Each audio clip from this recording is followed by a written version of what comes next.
में राजा जी दोनों जो बनाना पसरल बा पहिलो ना तू फागुन में राजा दोनों जो बनाना पसरल बा होली में चोली मोरा फाट होता राजा लहंगा भी जके लसरल बा पहिलो ना तू फागुन में सैया पहिलो ना तू फागुन में सैया दोनों जो बनाना पसरल बा पहिलो ना तू होली में सैया दोनों जो बनाना पसरल बा हमारे तनिक तो काम ताहार जो पत रहब नाम एक बार भेंट करा दो न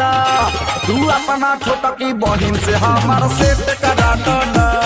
तू अपना छोटकी बहिन से हमार सेट करा दो न दिन भर खेला ताश हमरा बहिन के करवाना उता रंजर चढ़ले तू हो आठवा फेल उता कॉलेज पढ़ले तू हो आठवा फेल उता कॉलेज पढ़ले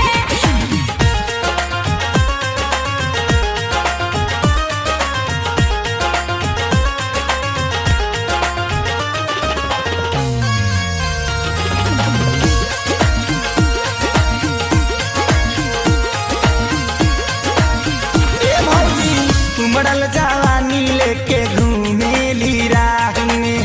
कहिए से मुँह तनी मुनि आए लला मुनिया के माई का जी का कहतनी हम जा तनी झरिया कमाए ए बक रौरा मत जाई ओसे अच्छा हम ही चलम कमाए रे ते जइबे कमाए हैं बेटी पतो भइलू तो बेटी पतो के चाल चलन सीखो हैं हई गर्मी देखाव तो हमारा के मोच बाबे हमारा अब ओठन बा ताहारा हम रहे घर में तू जइबू बाहरा तू जइबू करे ऑफिस में नौकरी आ केहू से बतियबू हमार देह झोंकरी जेही ना सेही से लगैबू तू मितरी आ हम रहे होइए ना तू गेल मरबू भीतरी हमके सिखावत तारू पढ़े के काकाहारा हम रहे घर में तू जइबू बाहरा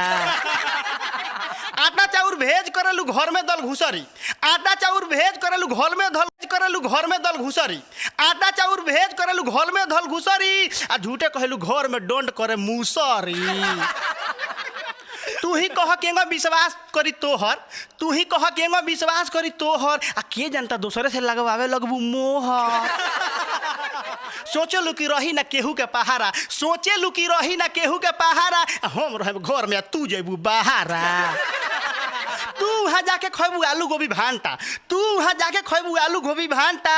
हम यहाँ रह के डोलायम का घंटा यहाँ हमार मन छपटाई करी कूब आ तू वहाँ केरा लीलबू हो गुब कहीं होई रात तहार कहीं हो बिन सहारा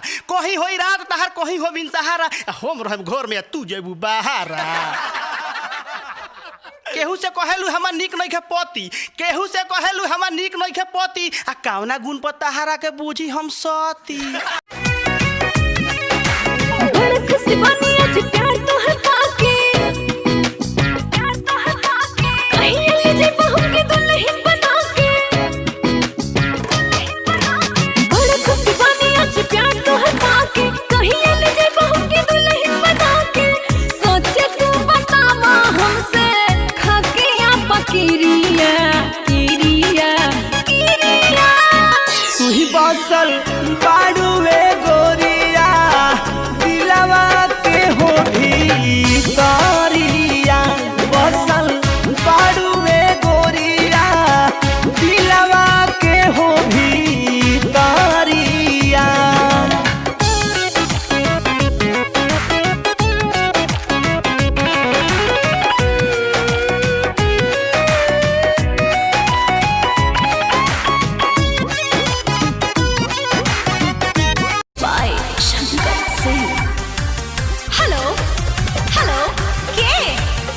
दादा तू उठा ले लू। अरे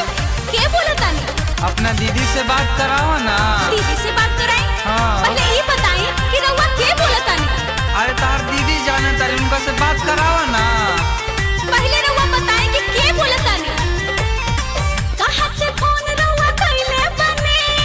कितना भी नंबर लगइले बनी?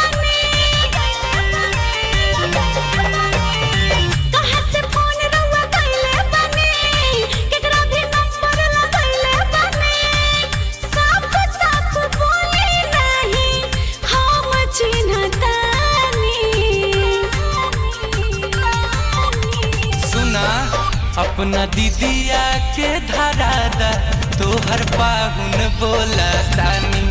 अपना दीदिया के